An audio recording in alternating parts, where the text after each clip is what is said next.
In this lesson, we're going to be solving exponential equations by using the same base. So in this example, we have 27 to the x plus 2 equals 9 to the x plus 1. So we are obviously trying to solve for x, and this would be our first method where we want to rewrite both sides of the equation with the same base. So right now we have a 27 and a 9, which is obviously not the same. So we want to think, is there a way that we can rewrite 27 and 9 with the same base? Well, first, the easiest way to look at this is to take your smaller number, which is 9, and say, okay, well, can I rewrite 27 with a base of 9? Or saying 9 to what power gives us 27?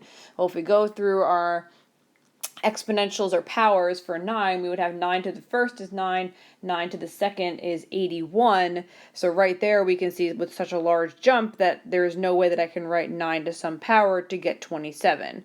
So although we want to rewrite them with the same base, right now it's not as obvious because 9 to some power won't get us 27. So we need to make both smaller. So is there another way that we can rewrite 9 and 27 with the same base using our powers? Well, I know that 9 is equal to 3 squared.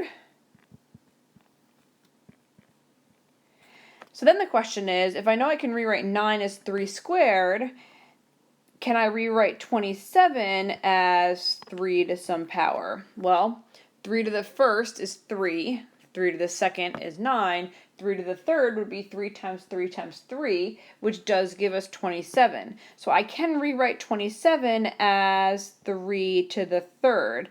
So rewriting 9 as 3 squared and 27 as 3 to the third means that we can rewrite this exponential equation with the same base of 3. So we start off with the 27 to the x plus 2 equals 9 to the x minus 1. So in order to solve this, we need to rewrite 27 as 3 to the third and our 9 as 3 to the second power. But we can't ignore those exponents that were already there, that x plus 2 and the x minus 1. So the 27 became 3 to the third, and the 9 became 3 squared, but that's still being raised to each of those exponents. So we have 3 to the third raised to the x plus 2, and we have 3 squared raised to the x minus 1. Well, we still then can simplify this a little bit further by using our power rule for exponents. And since we have 3 to the third raised to the x plus 2, I can actually multiply these exponents. So what we can have is 3 to the 3 times x plus 2.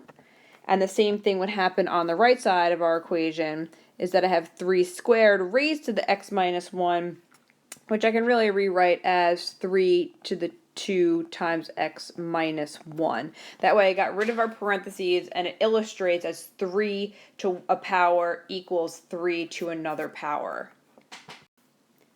Now, using our same base rule, the equation would be equivalent if our exponents are equal to each other, since we have the same base. So as long as we have the same base, we can set our exponents equal to each other and solve for x. So that means I'm looking at 3 times x plus 2 equals 2 times x minus 1. And for here, we're just solving for x. So distributing, we have 3x plus 6 equals 2x minus 2. Moving our 2x over, we're going to have x plus 6 equals negative 2. Moving the 6 over, we would be left with x equals negative 8. And that would be our solution to the original exponential equation. Now, you can check this in your calculator. Remember that you always want to go back to the original. So we would be substituting in x equals negative 8. So our original was 27 to the x plus 2. So we'd have negative 8 plus 2. And the question is, does that equal 9 to the negative 8 minus 1? Well, we would have 27 to the negative 6 equals 9 to the negative 9, and you would just plug that into your calculator, and you should see that both sides are equivalent. And we're done. Using this method by rewriting our exponential equation with the same base would be your most straightforward method, but it unfortunately does not always work. So if you proceed to the next lesson, you'll see what to do if you can't rewrite the exponential equation with the same base on both sides.